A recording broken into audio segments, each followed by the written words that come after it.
I came home from a 2-week business trip to find a massive for sale sign planted on my front lawn and strangers wandering through my living room during an open house. My hands trembled as I stormed inside, demanding answers from the real estate agent. When my parents arrived, they acted like nothing was wrong. They needed $75,000 for my sister Amber's Bali honeymoon because she deserved a perfect start to marriage. 3 buyers had already put down deposits, and closing was next week. I smiled and handed them something which left their faces white. The looks on my parents' faces almost made the betrayal worth it. Almost. I should back up and explain how I ended up in this nightmare. My name is Dallas Thompson, and at 32 years old, I've worked harder than anyone I know to build my life. After graduating at the top of my class with a degree in architectural engineering, I landed a job at one of Boston's most prestigious firms. For 10 years, I lived in a cramped studio apartment, skipped vacations, and worked 60-hour weeks while saving every penny possible. 3 years ago, I finally had enough for a down payment on my dream home, a charming 2-story Victorian with bay windows, original hardwood floors, and a garden that bloomed magnificently in spring. The house needed work, but I spent weekends restoring it room by room, learning plumbing and electrical skills from YouTube videos, and turning it into a true home, all while still paying off 6 figures in student loan debt. My relationship with my family has always been complicated. My younger sister Amber, 28, was the golden child from the moment she was born, while I was expected to maintain straight as work part-time jobs through high school and earn scholarships. Amber was encouraged to focus on being popular and pretty.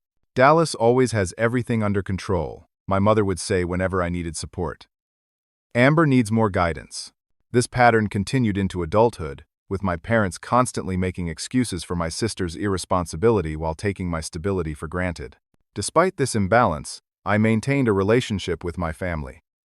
I invited them over for holidays, listened to their problems, and even gave my parents a key to my house for emergencies only. They promised they would respect my boundaries and only use it if absolutely necessary. 2 weeks ago, I received the opportunity of a lifetime, leading a prestigious restoration project in Seattle. The 2-week assignment would mean additional responsibility at work and potential career advancement.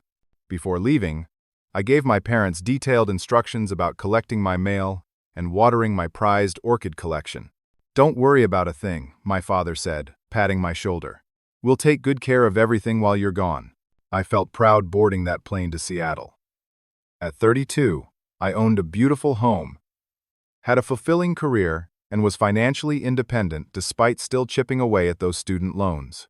Life felt good, stable, and full of possibility. During my second week in Seattle, I video called my best friend Taylor, who lived just a few blocks from my house. As Taylor answered, I noticed something strange in the background of her screen. Moving boxes stacked against a wall that looked suspiciously like my living room wall. "Taylor, where are you right now?" I asked, my stomach suddenly tight. "Oh, I stopped by your place to check your mail like you asked," she said. "But Dallas, there's something weird happening here. Did you know your parents are having an open house today?"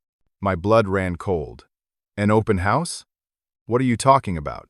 Taylor turned her phone to show me a real estate agent leading a couple through my dining room. "They've been showing your house all week. I thought maybe you decided to sell and forgot to mention it." I ended the call and immediately booked a flight home, my hands shaking so badly I could barely enter my credit card information. Something was terribly wrong, and I needed to get home immediately to find out what my parents had done. I landed in Boston at 6 in the morning after a red-eye flight, my mind racing with worst-case scenarios. Taking a rideshare directly from the airport, I arrived home just after 7:30 to find my worst fears confirmed.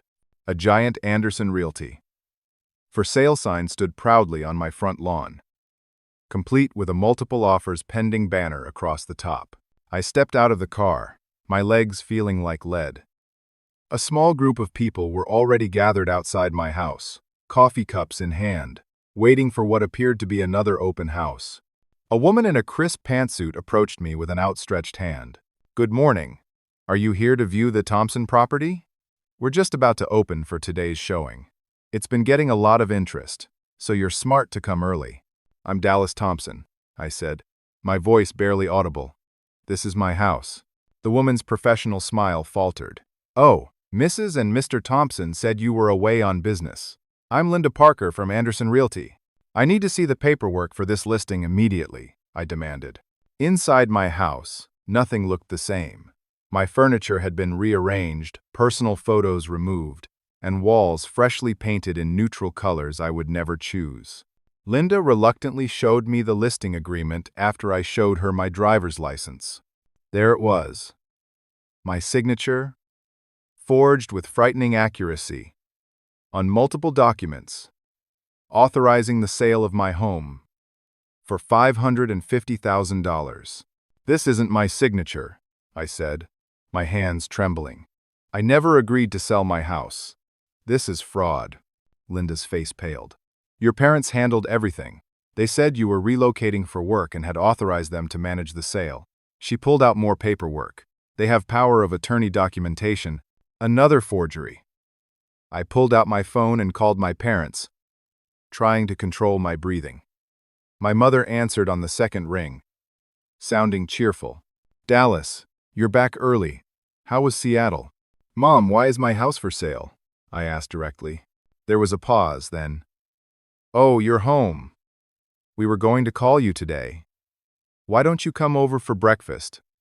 And we can explain everything.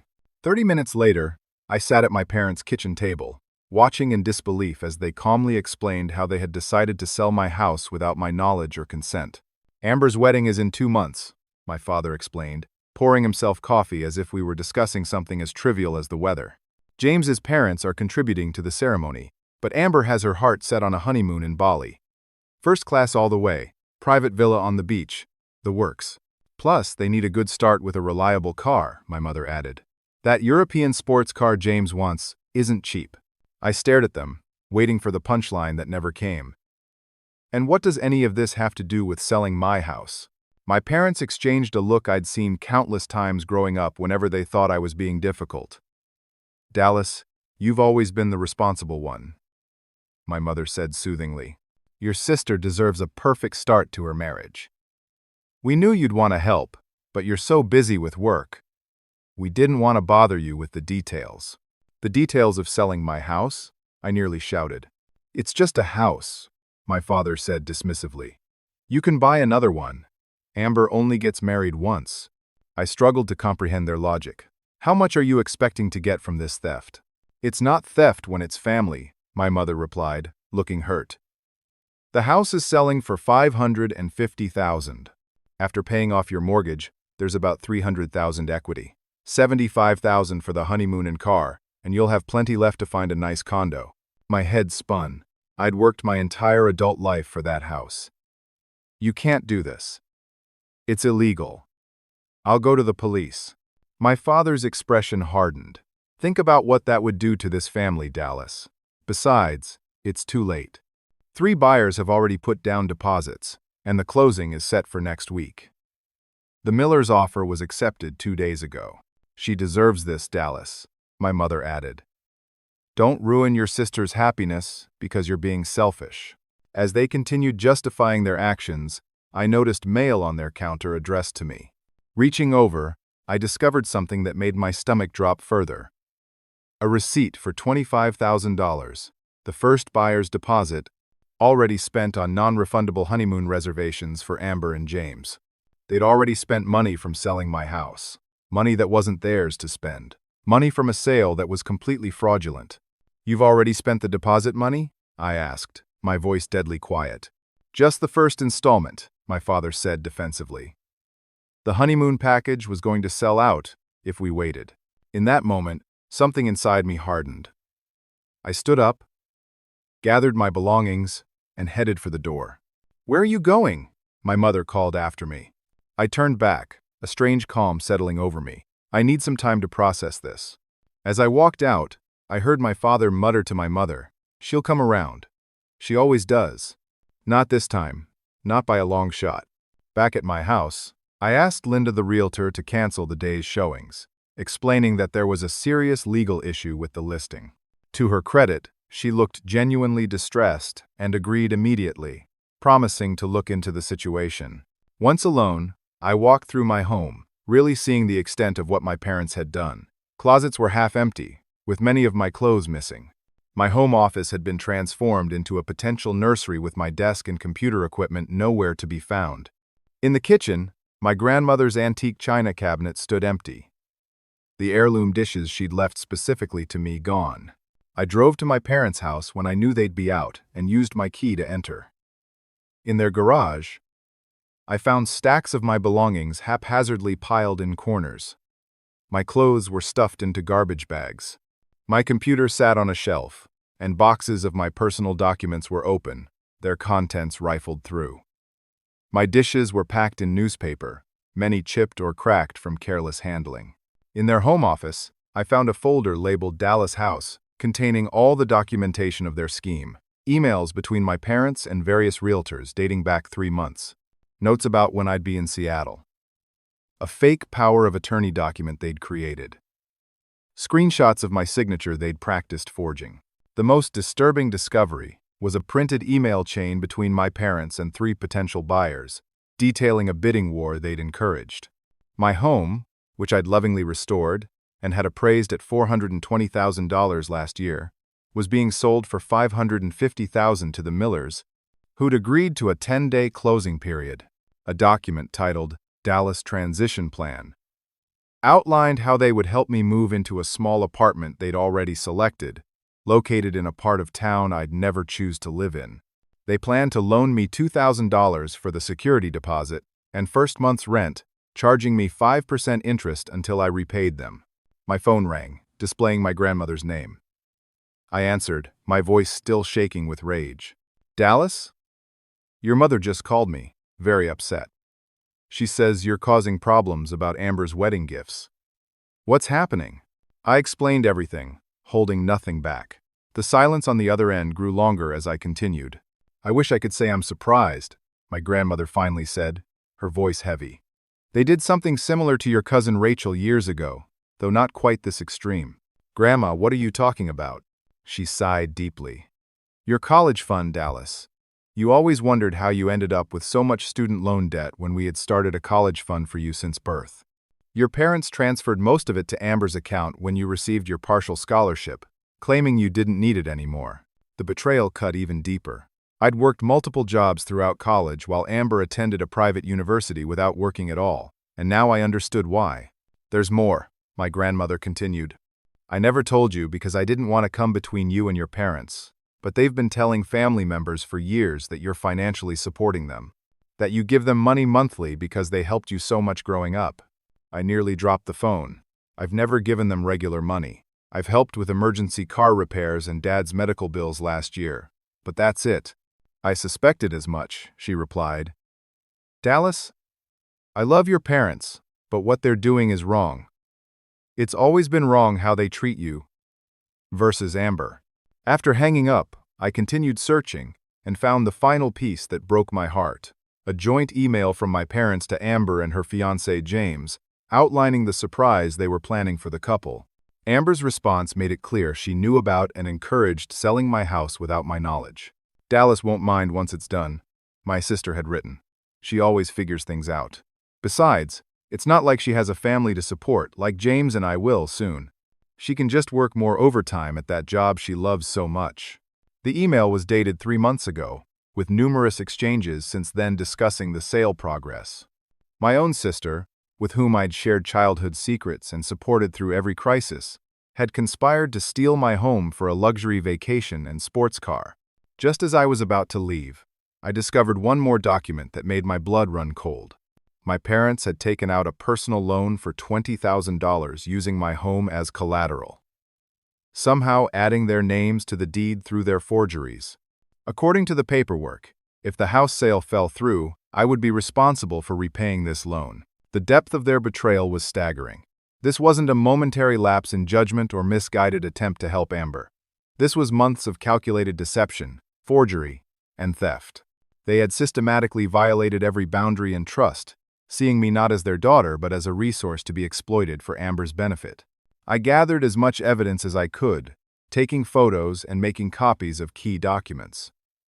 As I drove home, I called my friend Ryan, who happened to be a lawyer specializing in real estate fraud. Dallas? What they've done is serious, he said after I explained the situation. This isn't just a family disagreement. It's fraud, forgery, identity theft, and possibly elder abuse if they've been claiming financial support from you to your grandmother and other relatives. What should I do? Document everything. Don't confront them again until we have a plan. And whatever you do, don't sign anything they give you. As I pulled into my driveway, I noticed Linda, the realtor, waiting for me, looking troubled. Miss Thompson, I've spoken with my broker. We had no idea your parents weren't authorized to sell your home. They provided what looked like legitimate power of attorney documents. I'm so sorry this happened. It's not your fault, Linda. They fooled everyone. There's something else you should know, she said hesitantly. Your parents told us you were mentally unstable and needed their help managing your affairs. They said you'd had a breakdown and couldn't handle the stress of selling your home yourself. The hits just kept coming. My parents hadn't just stolen my home. They'd attempted to destroy my reputation in the process. A cold, focused anger replaced my initial shock and pain. This wasn't just about getting my house back anymore. This was about justice. Linda, I need to know who the buyers are and when they're planning to visit next.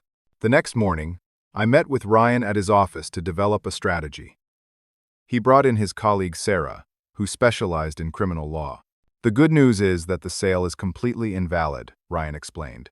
You never signed anything, and forgery is relatively easy to prove. We can file for an emergency injunction to stop the sale immediately. I want to do that, I said. But first, I need to understand what consequences my parents could face.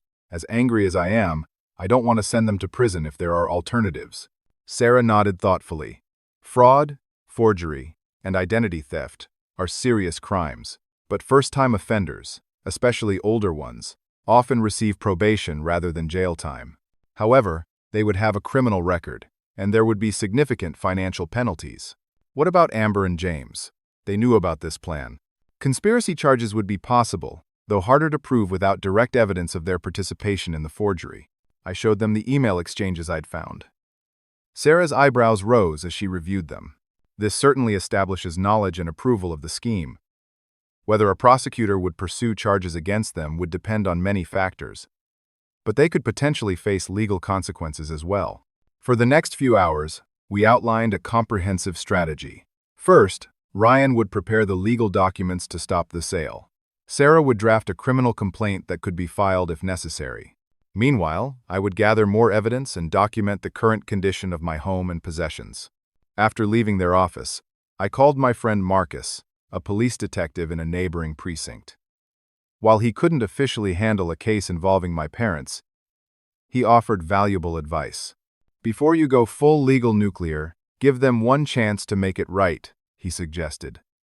Sometimes the threat of prosecution is more effective than actual charges, especially in family situations. They stole my house, Marcus. They forged my signature and took out loans in my name. How do I come back from that? I'm not saying forgive and forget. I'm saying give them a chance to undo what they've done before you press charges. Have your lawyer present when you do it, so they understand the seriousness of the situation. That afternoon, I meticulously photographed every room in my house, documenting the changes they'd made and the items that were missing. I changed all the locks and installed a security system that would alert me to any entry. Then I called Linda again. The Millers want to do a final walkthrough tomorrow evening, she told me. They're very excited about the house. They have 2 young children and love the neighborhood. Could you arrange for my parents to be there as well? Tell them it's important to finalize some details before closing. Miss Thompson, I don't feel comfortable facilitating any further contact between you and your parents given what you've told me. Please, Linda. I'm not going to cause a scene. I just need everyone in the same room, so we can resolve this cleanly. My lawyer will be present. She reluctantly agreed, and I spent the rest of the day preparing for the confrontation. Just as I was finalizing my approach, my doorbell rang. Through the security camera I just installed, I saw Amber and James standing on my porch. I considered not answering, but decided it was time to hear what my sister had to say for herself. I opened the door but blocked their entry. Dallas, Amber exclaimed, her voice artificially bright. "We heard you're back early. Mom said you were upset about something." "You could say that," I replied coolly. Finding out my house was sold without my knowledge was quite a surprise. Amber's fiancé, James, whom I'd only met a handful of times, stepped forward with a condescending smile. "Look, Dallas, we understand this is a bit sudden, but your parents were just trying to help everyone out. You're always so independent. They thought you'd understand once you saw how happy it would make Amber." My sister nodded eagerly. "Exactly. And we'll totally help you find a new place. Something cozy and low maintenance. You're always working anyway, so you don't need all this space." The audacity was breathtaking. "You think I should give up my home so you can have an extravagant honeymoon?" "Not just the honeymoon," James corrected, as if that made it better. "We're also getting that Porsche I've had my eye on. Your parents agreed it would be a perfect wedding gift. You know, to start our new life together." I stared at them, momentarily speechless. James continued, oblivious to my growing anger. "Actually, we've upgraded the honeymoon package from what your parents initially booked. 3 weeks instead of 2, and we added a yacht excursion between islands. It's going to be about $90,000 now, but your house sold for more than they expected, so it all works out." $90,000. $15,000 more than my parents had told me. The betrayal kept growing. "Does that work out?" I asked quietly. "How exactly does stealing my house work out for anyone except you two?" Amber's face hardened in a familiar way. It was the same expression she'd had as a child when she didn't get what she wanted. "Don't be so dramatic, Dallas. It's just a house. Who else? You can get another one. This is my wedding. I only plan to do this once. Unlike me, right? Because I'll never get married, never have a family. I'll just work forever and hand over everything I earn to support your lifestyle." "That's not what I meant," she backpedaled, though her expression said otherwise. "But you have to admit, you've always been the responsible one. The planner. The saver. I'm just asking you to share some of that success with your only sister." "You're not asking. You and our parents conspired to steal my home through fraud and forgery. That's not asking, Amber. That's criminal." James scoffed. "Criminal? Come on, it's a family matter. No one's going to press charges over helping family." I smiled for the first time since discovering their scheme. "Don't be so sure about that. Now, if you'll excuse me, I have some planning to do." As I closed the door on their shocked faces, I felt a strange sense of calm settling over me. Tomorrow would be difficult, but necessary. It was time to take back what was mine and ensure this never happened again. The following evening, I prepared my dining room for what would likely be the most difficult family dinner of my life. Ryan, my lawyer friend, would arrive shortly before my parents. The Millers, the prospective buyers, were scheduled to arrive 30 minutes later for what they believed was a final walkthrough before closing. My phone rang as I was setting the table. It was my mother. "Dallas, we're picking up Amber and James on our way. They wanted to see the house one more time before the new owners take possession." "Of course they did. That's fine, Mom. I've made dinner for everyone." There was a pause. "You're cooking dinner? So you're not upset anymore?" "We can talk about everything when you get here," I said neutrally. Ryan arrived first, documents in hand. "Are you sure you want to do it this way?" he asked. "We could just file the injunction tomorrow morning and be done with it." "I need them to understand what they've done," I replied. "This isn't just about stopping the sale. It's about making sure they never try anything like this again." The doorbell rang, and I took a deep breath before answering. My parents stood there with Amber and James, all looking slightly uncomfortable but mostly confident. "Dallas," my father said gruffly, "good to see you've calmed down. We brought a bottle of wine to celebrate." "Come in," I said, stepping aside. "Dinner's almost ready." Once everyone was seated at the dining table, my mother immediately took control of the conversation, as she always did. "Now, Dallas, we know the past couple of days have been confusing for you, but we've worked everything out. The closing is scheduled for Monday, and we've found you a lovely apartment near your office. Much more practical than this big old house." My father nodded in agreement. "The moving company is coming Saturday. They'll pack everything up for you, so you don't need to worry about a thing." "That's very thoughtful," I said, serving pasta to everyone. "And what about my furniture? My belongings?" "Well," my mother hesitated. "The Millers loved some of your pieces. particularly that antique dining set from your grandmother. We thought it would be a nice gesture to include it in the sale." Amber jumped in. "And I've always loved your bedroom set, Dallas. Since you'll be downsizing, James and I thought we could take it for our guest room." "How convenient," I remarked, my voice steady. "And what about the money from the sale? After you take $90,000 for the honeymoon and car?" My parents exchanged a quick glance. "90,000?" my mother asked. "We agreed on 75. James cleared his throat. "We found a better package that includes island hopping and private tours. It's only 15,000 more." And since the house sold for above asking price, my father frowned. "Now wait a minute, James. We had an agreement." "Dad," Amber interrupted, "don't be so strict. Dallas's house sold for way more than expected. There's plenty to go around." "About that," I said, finally breaking my facade of cooperation. "There's someone else joining us tonight who might have something to say about the sale." On cue, the doorbell rang. Ryan stood to answer it, returning with Linda, the realtor, and the Miller family. Mark, Jessica, and their 2 children. Ages about 8 and 10. "What's going on?" my father demanded. "The walkthrough wasn't supposed to include children." Linda looked confused. "Mr. Thompson, you specifically said the Millers should bring their whole family to see their new home one final time before closing." I stood up and addressed the Millers directly. "Mr. and Mrs. Miller, thank you for coming. I'm Dallas Thompson, the actual owner of this house." "We know," Jessica Miller said politely. "Your parents have told us all about you. We're so excited about the house. Our children can't wait to move in." "I'm afraid there's been a misunderstanding," I said gently. "My parents didn't have permission to sell this house. I never authorized the sale, and I have no intention of moving." The room fell silent. Mark Miller was the first to speak. "What are you talking about? We've signed all the paperwork. We've put down a $50,000 deposit." My mother stood up, her face flushed with anger and embarrassment. "Dallas, stop this right now. You're embarrassing us in front of our guests." "I'm embarrassing you?" I asked incredulously. "You forged my signature, listed my house without my knowledge, and stole buyer deposits to fund Amber's honeymoon. And I'm embarrassing you?" Jessica Miller turned to my parents, her expression hardening. "Is this true? Did you sell this house without your daughter's permission?"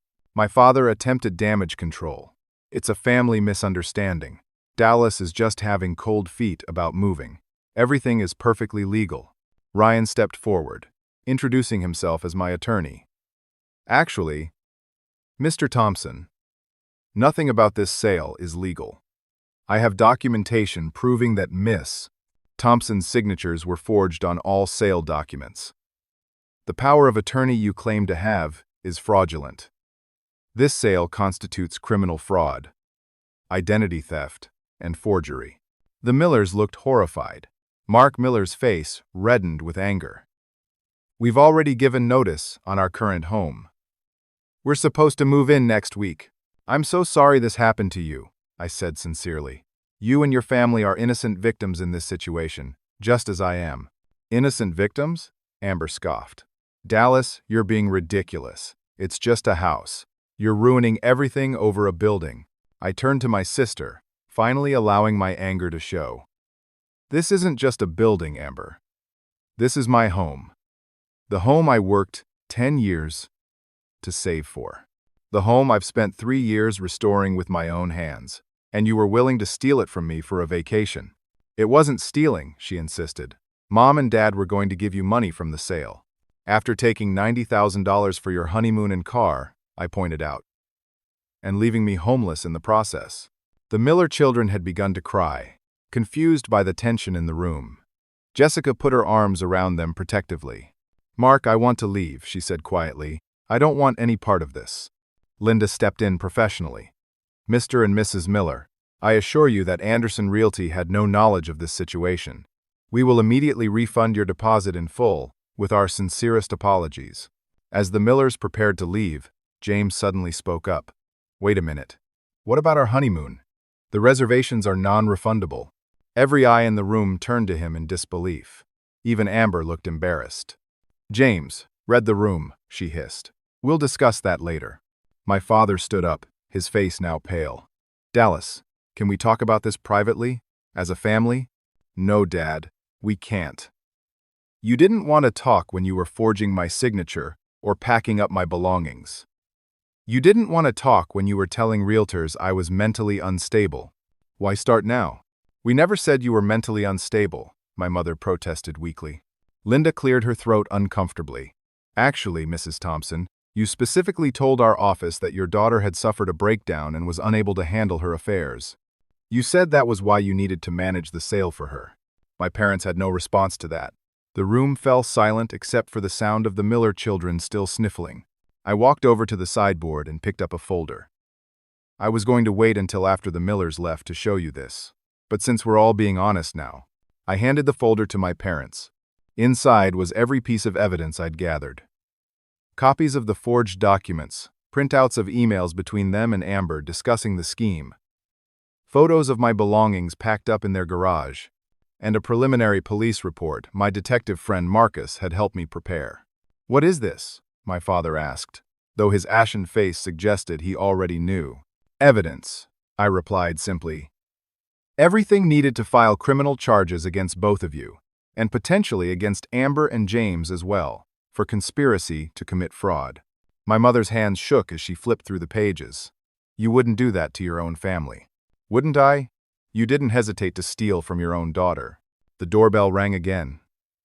This time, when Ryan answered, Detective Marcus entered the room in his official capacity. The timing wasn't a coincidence. I had asked him to arrive precisely at this moment. "Good evening," he said formally. "I'm Detective Marcus Wheeler. I understand there's a situation involving real estate fraud and identity theft that needs to be addressed." My father stood up so quickly his chair fell backward. "Now wait just a minute. This is a family matter. There's no need for police involvement." Detective Wheeler regarded him coolly. "Fraud and forgery aren't family matters, sir. They're criminal offenses. I'm here to take statements from all involved parties." As the reality of the situation finally sank in, the atmosphere in the room shifted dramatically. My parents' confidence crumbled, replaced by genuine fear. Amber began to cry, while James looked as though he might be sick. The Millers took this opportunity to leave, with Linda accompanying them to discuss the return of their deposit. Detective Wheeler began taking preliminary statements, starting with mine. As the evening progressed from confrontation to legal proceedings, I watched my family's faces cycle through shock, anger, fear, and finally, the beginnings of genuine remorse. They had never imagined I would stand up to them this way, never believed I would choose justice over family loyalty. For the first time in my life, they were seeing me not as the reliable daughter who would always give in, but as a woman who would fight for what was rightfully hers. The days following the confrontation were a blur of legal meetings, document filings, and difficult conversations. Ryan worked tirelessly to untangle the legal mess my parents had created, while Detective Wheeler pursued the criminal aspects of the case. My parents hired their own attorney, a stern woman named Patricia, who specialized in criminal defense. She immediately advised them to cease all contact with me except through legal channels, advice they actually followed for once. Amber, however, couldn't stay away. She showed up at my office 3 days after the confrontation. Her eyes red from crying. "Can we talk?" she asked when my assistant showed her in. "Please?" I gestured to the chair across from my desk. "What do you want to say, Amber?" "I'm sorry," she began, tears already forming. "I didn't realize how serious it was. I thought Mom and Dad had your permission, or at least that they had the legal right to sell the house since they helped you buy it." "They didn't help me buy my house, Amber. Not one penny. I saved for 10 years while working full-time and paying off student loans." She looked genuinely surprised. "But they always said they helped with your down payment. They told everyone in the family they did." "Just like they told everyone I give them monthly support payments?" I asked. "That was a lie, too." Amber's face crumpled with confusion. "I don't understand. Why would they lie about that? You tell me. You're the one who's been benefiting from their favoritism our entire lives." That hit a nerve. "That's not fair, Dallas. I didn't ask to be treated differently." "Maybe not when we were kids," I conceded. But you're an adult now, and you were fully aware of their plan to sell my house for your benefit. You encouraged it. She couldn't deny this. The emails I'd found were explicit. I didn't think it through, she admitted. James was so excited about the honeymoon and the car, and Mom and Dad made it sound like you wouldn't mind. They said you were planning to move anyway. And you believed that? Without even asking me directly? Amber stared at her hands. I wanted to believe it. The honeymoon package looked amazing, and James had his heart set on that car. I let myself believe what was convenient. For the first time, I saw a glimmer of genuine self-awareness in my sister. Perhaps this crisis was forcing her to see herself. And our parents, more clearly. What's going to happen to Mom and Dad? She asked quietly. That depends on what they do next, I replied honestly. I've given them an opportunity to avoid criminal charges if they meet certain conditions. What conditions? First, they need to publicly admit what they did and apologize. Not just to me, but to everyone they've lied to about my finances and mental health. Second, they need to attend financial counseling and therapy to address their behavior. Third, they need to repay every penny they've spent of the buyer's deposits.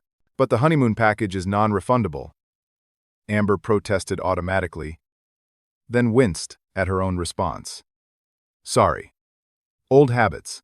That's their problem to solve, not mine, I said firmly.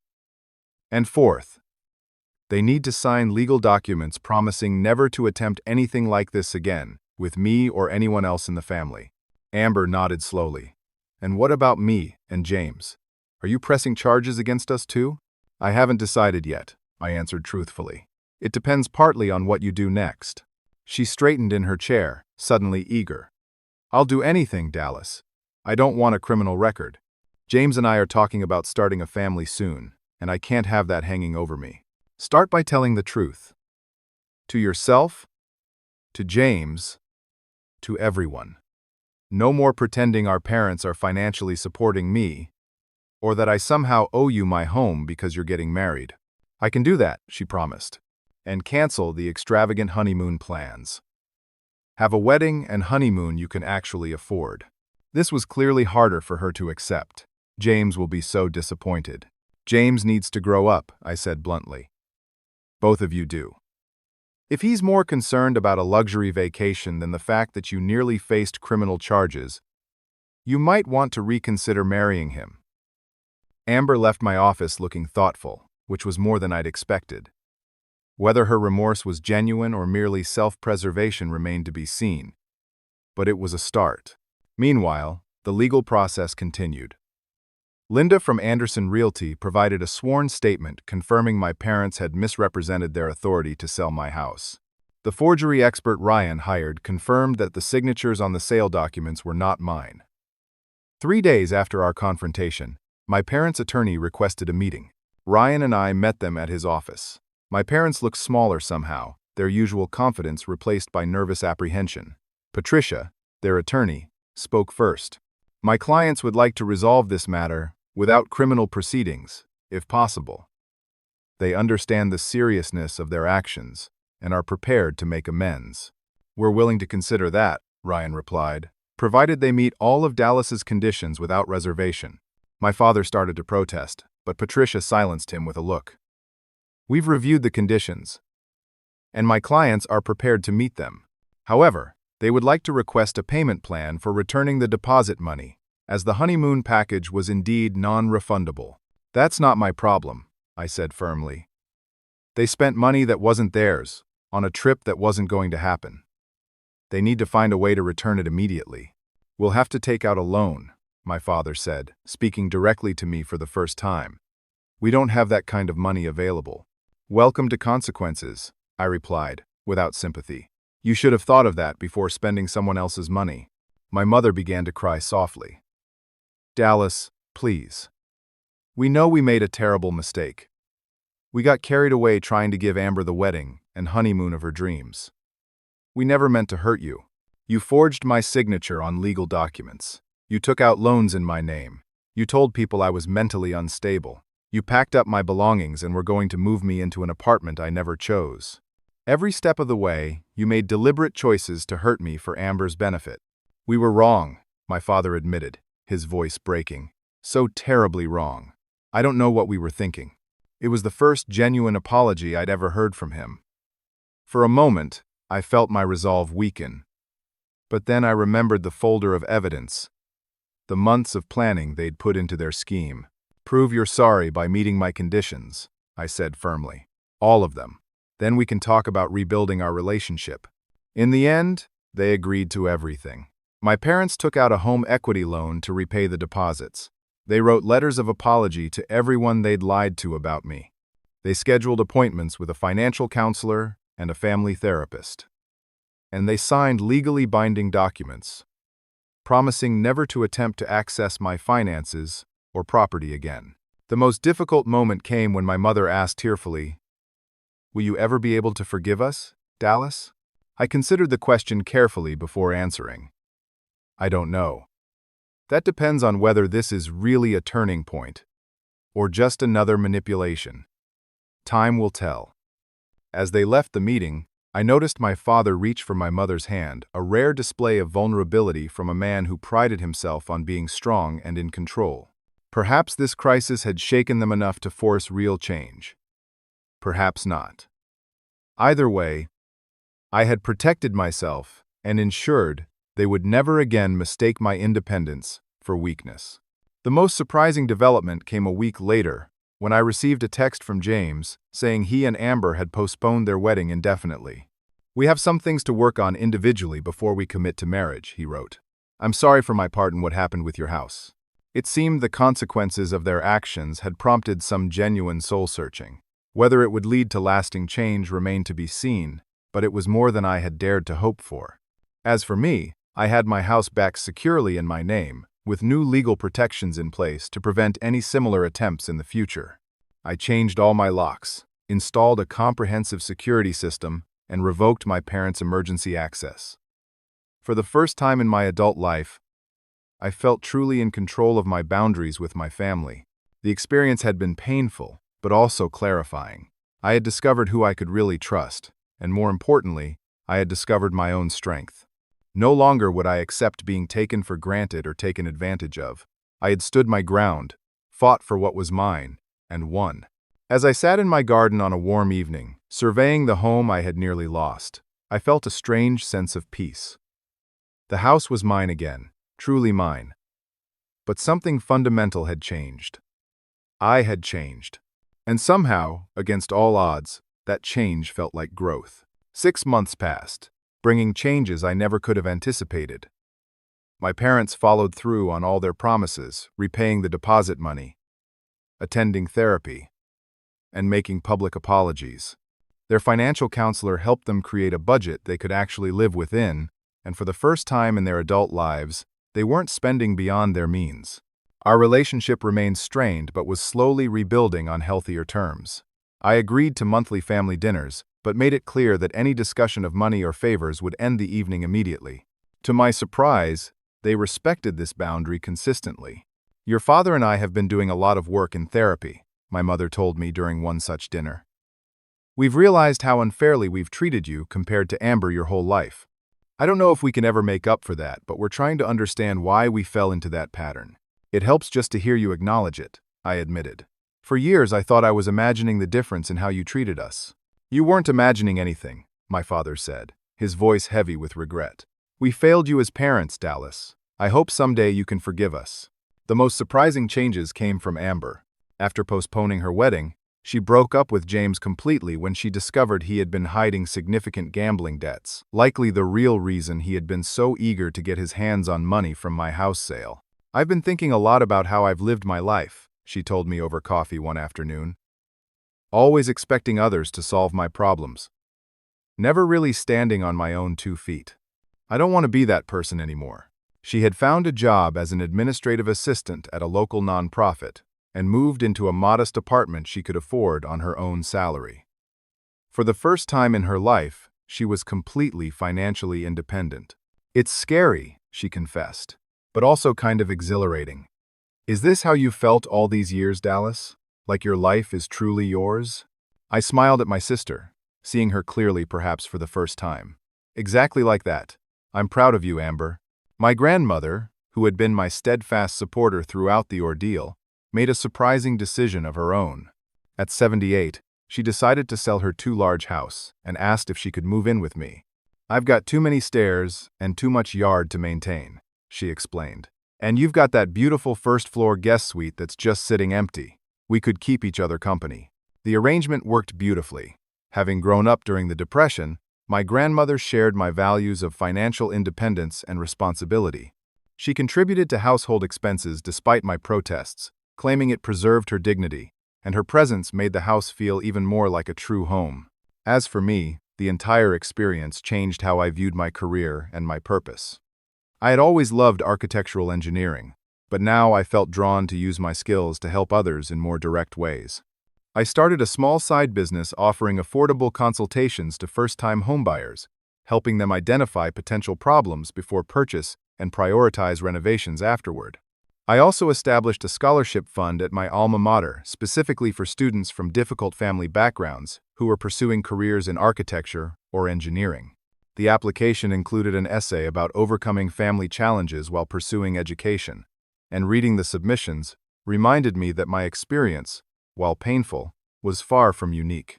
3 months after my grandmother moved in, I decided to renovate my backyard into a community garden space where neighbors could grow vegetables and flowers together. The project became a neighborhood bonding experience, with weekend workdays that evolved into impromptu cookouts and new friendships. My parents, eager to demonstrate their commitment to change, volunteered to help with the heavy lifting despite their age. Watching my father carefully installing raised garden beds according to my design specifications, I felt a complex mix of emotions: lingering hurt, cautious hope, and a new kind of respect for his willingness to change, even this late in life. "This is a wonderful thing you've created here," he said, straightening up and wiping sweat from his brow. "The whole neighborhood benefits from your generosity." "I'm not sure I would have done it if everything hadn't happened the way it did," I admitted. "Sometimes it takes almost losing something to realize how much you can share it without actually giving it away." He nodded thoughtfully, understanding the deeper meaning behind my words. "Your mother and I are still learning that lesson. Thank you for giving us the chance." My mother, who had been planting herbs nearby, joined us. "Your grandmother told me something profound last week. She said that when you truly love someone, you want them to own themselves completely. You don't try to control them or take what's theirs." I wish we had understood that sooner. "I'm glad you understand it now," I replied simply. On a perfect autumn Saturday, 1 year after the attempted theft of my home, I hosted a garden harvest celebration. Neighbors brought dishes made with vegetables they'd grown in our community garden. My parents came, subdued but genuinely happy to be included. Amber arrived with her new boyfriend, a kind special education teacher who seemed to appreciate her newfound independence. My grandmother, holding court at a table near the kitchen, regaled everyone with stories of her youth. Children darted between garden rows, playing elaborate games of make-believe.